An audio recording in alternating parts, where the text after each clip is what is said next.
Hello guys, this is your presenter Rain, and it is yet another day. I want to welcome you once again to this channel.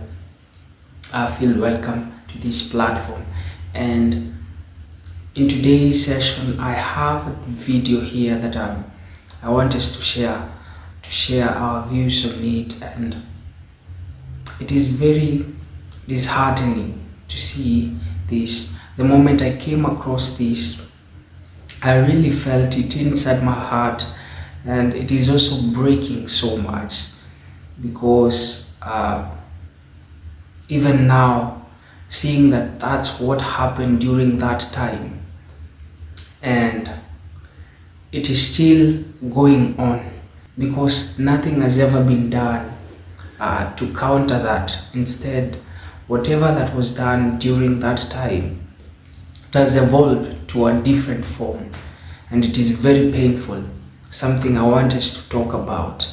So let us first watch the video, then I'll be back with more commentary on the same. Was born Mamie Carthen in 1921 in a small town in Webb, Mississippi. The only child of John and Alma Carthen, her father wanted to leave the South during the Great Migration when she was only 2 years old. Her family moved to the outskirts of Chicago and settled in a predominantly black area of Argo, Illinois, where everyone knew each other. Every year, Mamie would return to Mississippi to visit her relatives, and she would spend her summers with her aunt, and the rest of the year, her house was full of newly arrived family members from the South seeking a better life. When Mamie was only 13 years old, her parents divorced. It was devastating for her, and she turned to her studies. An extremely bright child and a good student, Mamie's mother had high hopes for her only child, and Mamie will recall, "In my day, girls only had one ambition, and that was to get married. Very few kids graduated from high school, but her parents encouraged her to finish her school, and Mamie was the first black student to make the A honor roll, and she was only the fourth black student to graduate from the predominantly white Argo Community High School.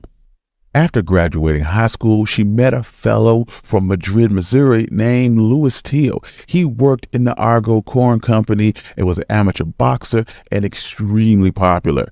Her parents disapproved, thinking that the charismatic Till was too sophisticated for her daughter.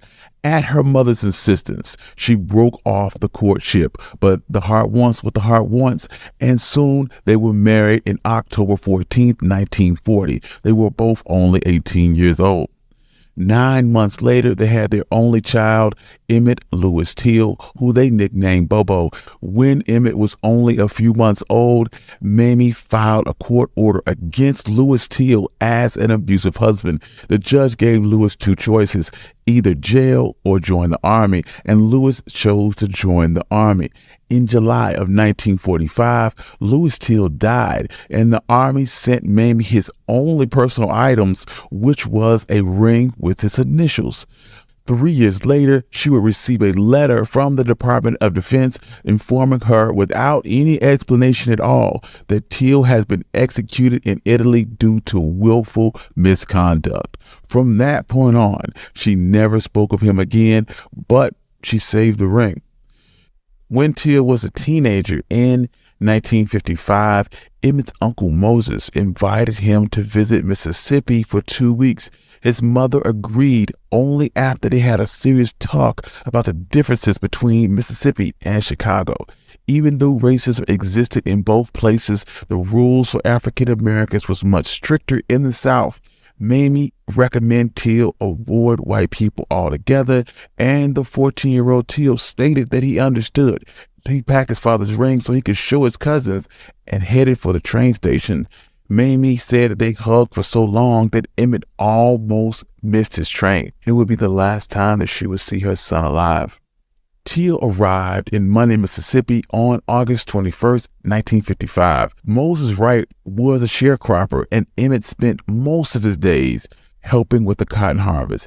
On August 24th, Till and a group of other teens went to the local grocery store after a day of working in the fields, and accounts of what transpired after that vary because there are no actual witnesses in the store. Some witnesses state that one of the boys dared Till to talk to the cashier, Carol Bryant, a white woman, or other reports stated that he whistled at, touched the hand of, touched the waist of, or flirted with the woman before leaving the store. Moses Wright would recount later that the kidnapper would mention some talk at the store, and the sheriff, George Smith, only spoke accusing Till of ugly remarks. Whatever the truth was, after Till left the store, Carol Bryant went outside to retrieve a pistol underneath her car seat. The teenager saw her do this and left immediately. The other boys went across the street when an older black man who was playing checkers overheard the story. He urged the boys to leave quickly, fearing violence. Bryant told the others the events at the store, and the story spread very quickly. Emmett Till, though, did not mention the incident to his great uncle, either because it didn't happen or because he was afraid to. Carol Bryant's husband, Roy Bryant, was on an extended trip in Texas and wouldn't return until August 27th. Reportedly, Carol did not inform her husband, Roy Bryant, about the encounter with Till. Roy only heard about it after a person who hung out near the store told him about the incident. After Roy Bryant was informed of what happened, he started aggressively questioning several young black men who entered the store. That evening, Bryant learned that Till was from Chicago and that he stayed with Moses Wright. Witnesses overheard Bryant and his half-brother, John William Millam, discussing taking Till from the house. In the early morning hours of August 28, 1955, sometime between 2 and 3:30 a.m., Bryant and Millam drove to Moses Wright's house. Armed with a pistol and a flashlight, Millam asked Wright to take the nigga who did the talking. Till's great aunt offered the men money. Millam refused as he rushed Till to put on some clothes. Moses Wright informed the men that Till had grown up north and he didn't know no better. Millam threatened that if Wright told anybody, they would be coming back for him. The men then marched Till to the back of their truck and planned to drive him to the store in order to have Carol Bryant identify him, but stated that they didn't have to because Till admitted to being the one that they were looking for. They then tied up Till in the back of their green pickup truck, pistol whipped him into unconsciousness, drove him to a barn near Drew, Mississippi. This is where Willie Reed, who was only 18 years old at the time, said that he saw the truck pass by them. He was walking home and heard the beating and crying coming from the barn, and he told a neighbor, and they both walked back up the road to where a water well was near the barn, where they were approached by J.W. Millam, who asked them if they heard anything. And of course, they responded no. In an interview with Look magazine in 1956, Bryant and Millam would say later they intended to beat Till and throw him off an embankment into the river only to frighten him. But what actually happened is they put Till in the back of their truck, drove to a cotton gin to take a 70-pound fan, drove several miles along the Tallahatchie River to find a place to dispose of Till. This is where they shot him at the Tallahatchie River, weighed his body down with the fan, and dumped him in the river. Moses Wright would stay on his porch for a full 20 minutes waiting for Till to return. He didn't go to bed. He drove to find Till unsuccessfully, and they would return home about 8 a.m. Initially, Wright would not want to call police because he feared for his life. But after calling Emmett's mother, Mamie Till, Wright and his wife Elizabeth would drive to Sumner, where Elizabeth's brother would contact the sheriff. And then they contacted local newspapers, the NAACP, and even the White House via telegram. Bryant and Millam were questioned by the LaFleur County Sheriff George Smith, where they admitted to taking the boy from his great uncle's house, but they claimed they had released him the same night in front of Bryant's store. J.W. Millam and Bryant would eventually be arrested for the kidnapping. 3 days later, after the abduction and murder, Till's swollen, disfigured body was found by two boys as they were fishing near the Tallahatchie River. His head had been badly mutilated and he had been shot in the right ear. His eye was dislodged from the socket and he was tied to a fan blade which was fastened around his neck with barbed wire. His face was unrecognizable from the trauma and because he had been submerged in water. When Moses Wright was called to the river to identify Till, he only could identify him because of the initials on the ring that he carried, stated LT, May 1943. Local authorities wanted to bury Emmett right away. Mamie Till Bradley demanded that the body be sent back to Chicago. She would later state that she worked to halt the immediate burial in Mississippi and called several local and state officials in Illinois and Mississippi to make sure that her son was returned to Chicago. After negotiations that involved a Chicago congressman, plans were made to bring Emmett Till home. At the funeral home, Mamie insisted she wanted to see Emmett's horribly mangled face and body. The funeral director hesitated. Mississippi authorities had only agreed to send the body back if the casket remained sealed. But Mamie did not care. She said she wanted to look at her son, and she had only one thought: I want to let the people see what they did to my boy. So she ordered an open casket funeral. Mamie granted a photographer from the national black magazine Jet permission to photograph Emmett's body and publish the pictures. And soon the mainstream media picked up on the story. Nearly 10,000 people viewed Emmett's body over 4 days, and it felt like most of Chicago came to pay their respects. So many people could relate to Mamie and the reason why they had come north, and they're worried about their safety and their families in the South. After Bryant and Milam were indicted for murder, Bryant and Milam initially had difficulty finding attorneys that would represent them because they had limited funds. But the Sumner law firm offered to pay for their services pro bono, and supporters gathered over $10,000 for the defense. Hamilton Caldwell, the state's prosecuting attorney, was not confident that he could get a conviction in a case of white violence against a black male accused of insulting a white woman. The NAACP was also concerned that the prosecuting attorney would not be able to secure a guilty verdict despite the compelling evidence. Less than 2 weeks after Emmett Till's body was buried, J.W. Milam and Roy Bryant went on trial in a segregated courtroom in Sumner, Mississippi. The trial would last only 5 days. Attendees remembered that the weather was very hot and the courtroom was filled to capacity with 200 spectators. Black attendees sat in segregated sections, and press from major national newspapers attended, including black publications. Black reporters were required to sit in segregated black section away from the white press and further from the jury box. Many northern visitors found that the courtroom was run with surprising informality. Jury members were allowed to drink beer on duty, and some white spectators even wore handguns. Emmett Till's uncle Moses Wright would identify J.W. Milam during the trial, an act that was unheard of in the past because of intimidations against blacks in the Delta. Moses Wright had crossed a line that no other black man had ever crossed in Mississippi. Wright's testimony was considered remarkably courageous, and it was considered one of the first times in the South a black man had testified against a white man in court and lived. The defense attempted to cast doubt on the body pulled from the river. They said that it could not be positively identified, and they questioned whether or not Emmett Till was even dead at all. The defense asserted that through Milam and Bryant had taken Till from their great uncle's house, they had released him that night, and the defense attorneys attempted to prove that Moses Wright could not identify Milam and Bryant as the men that took Till from the cabin. They noted that there were no lights in the house, and the only light came from Milam's flashlight, and it would be impossible to identify either man.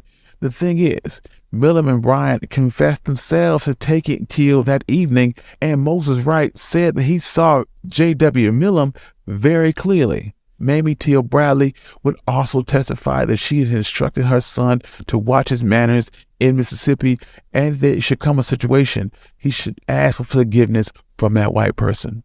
The defense questioned her identification of her son in the casket in Chicago and the fact that she had a $400 life insurance policy taken out on him.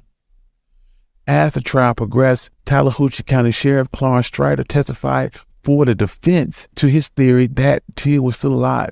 He stated that the body retrieved from the river was white. and suggested that the body was a plant by the NAACP, and a doctor would get on the stand and state that the body was too decomposed to identify, therefore it had been in the water too long to actually be Emmett Till. In concluding statements, the prosecuting attorney stated that what Till did was wrong, but his actions warranted a spanking, not murder. Gerald Chatham passionately called for justice and mocked the sheriff and the doctor's statements, alluding to some conspiracy. And the defense would state that the prosecution's theory of the events of that night on August 27th was completely implausible. January 23rd, an all-white, all-male jury, because both women and blacks were banned from jury service, acquitted both defendants after only 67 minutes. One juror would later state, if we hadn't stopped to drink pop, it wouldn't have taken that long. In later interviews, jurors acknowledged that they knew that Milam and Bryant were guilty, but simply did not believe that life imprisonment or the death penalty was a fit punishment for whites who had killed a black man. Two jurors stated late in 2005 that they believed in the defense's case. They said that the prosecution had not proved that Emmett Till was dead, nor that it was his body was the one that was pulled from the river. After two men that killed Till were acquitted for murder, the Till's case became an international cause that attracted a great deal of public attention through news articles and editorials from around the country.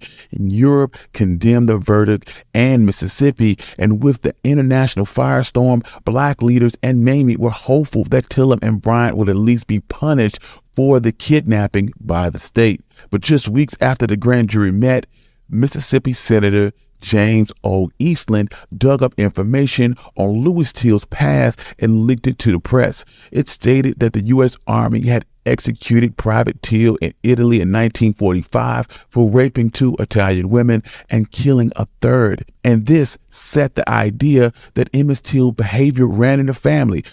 On November 9, 1955, a Mississippi grand jury refused to indict Milam and Bryant on kidnapping charges, and both men were completely free. Mamie would turn to the federal government for help, but to no avail. She hadn't received her ex-husband's army records, so how could Senator Eastland? She even attempted to meet with President Dwight Eisenhower, but he refused. Also, J. Edgar Hoover, who was the director of the FBI, wrote in a memo that there was no allegation made that the victim, Emmett Till, had been subjected or deprived of any right or privilege which secured or protected by the Constitution or the laws of the United States. Protected by double jeopardy, J.W. Milam and Roy Bryant struck a deal with Look magazine in 1956 to tell their story for about $4,000. The interview took place in the law firm of their attorneys, and Milam and Bryant were both interviewed not by Look magazine, but by their attorneys. During the interview, Milam would admit to shooting Till, and neither man believed they were either guilty or what they did was wrong. Thousands of letters protesting the Mississippi verdict poured into the White House, and Mamie took the fight to the people and gave speeches to overflowing crowds across the country. The story galvanized African Americans, and membership in NAACP soared. African Americans were angered by Emmett Till's killing and the subsequent injustice. Those in the civil rights movement realized that they had to take the fight for their rights more boldly, and in December of 1955, Rosa Parks would refuse to give up her seat to a white passenger on a Montgomery bus and was arrested for violating Alabama's bus segregation laws. Soon after, a 28-year-old minister, Martin Luther King, called for a citywide boycott, and the civil rights movement was officially born. Mamie Till was unwittingly thrusted into American history because of the murder of her son. Catapulted to a life of advocacy, she would continue to press for justice, writing letters to Dwight Eisenhower and speaking with the NAACP and with various labor unions. And Mamie dedicated the remainder of her life to helping children and preserving her son's memory. She graduated from Chicago's Teaching College in 1956 and taught in Chicago's public schools until her retirement in 1983. Mamie Till Mobley earned her master's degree in administration and supervision from Loyola University in Chicago.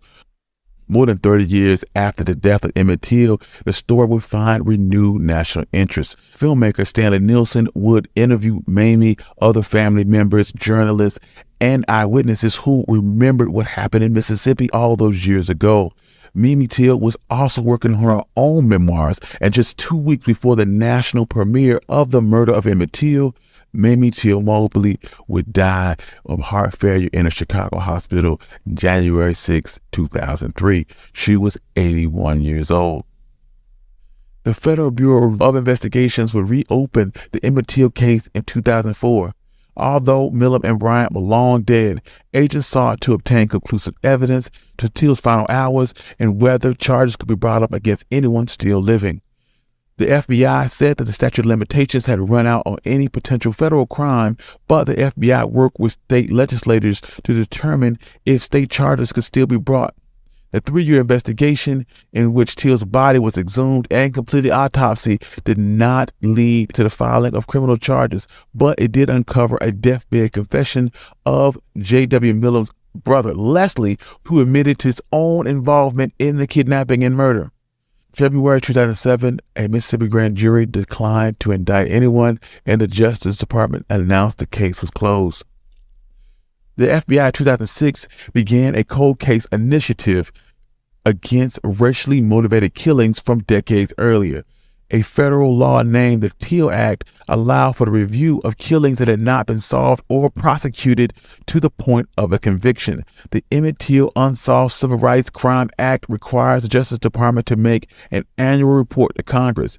Although no report was filed in 2020, a report was filed in December of 2021. It announced that it disclosed its investigation into the case. Lastly, in 2017, Timothy Tyson released details of his 2008 interview with Carol Bryant, Emmett's accuser, now known as Carol Donningham, living in Raleigh, North Carolina. She had disclosed that she had fabricated parts of her testimony at trial. Bryant retracted her testimony that Till had grabbed her by the waist and uttered obscenities, saying that none of that was true.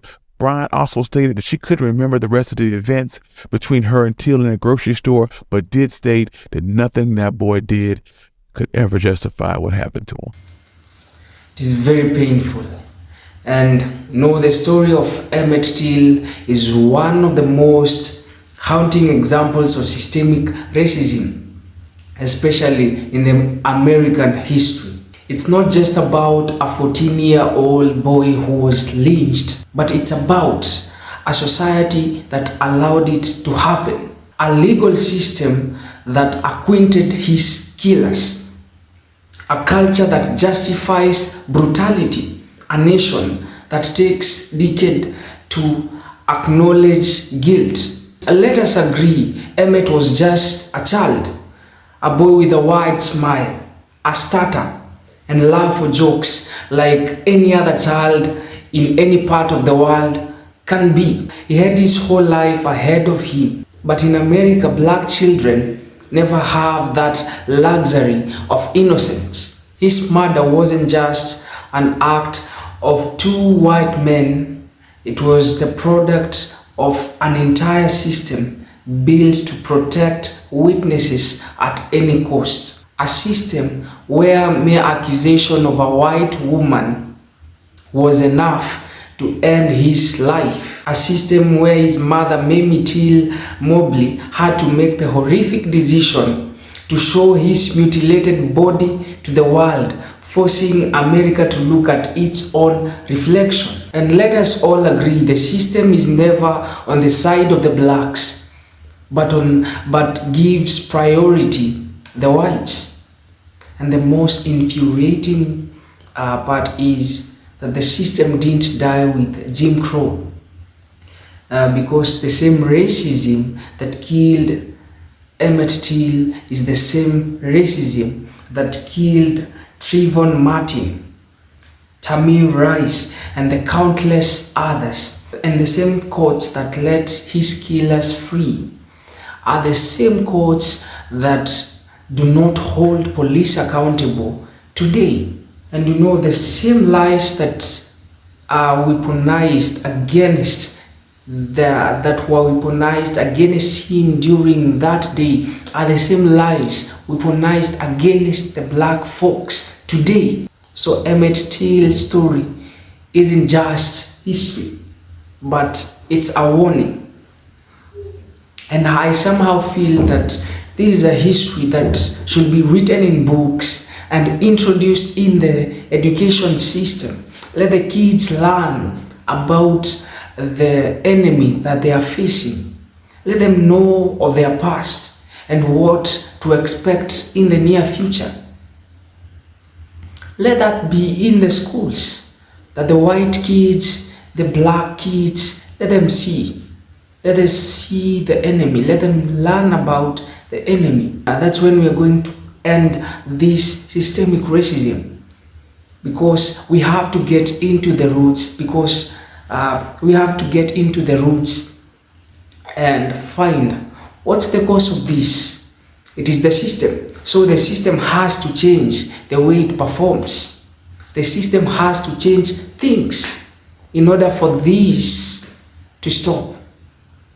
I don't know what's your take on that, but you can give me your views in the comment section.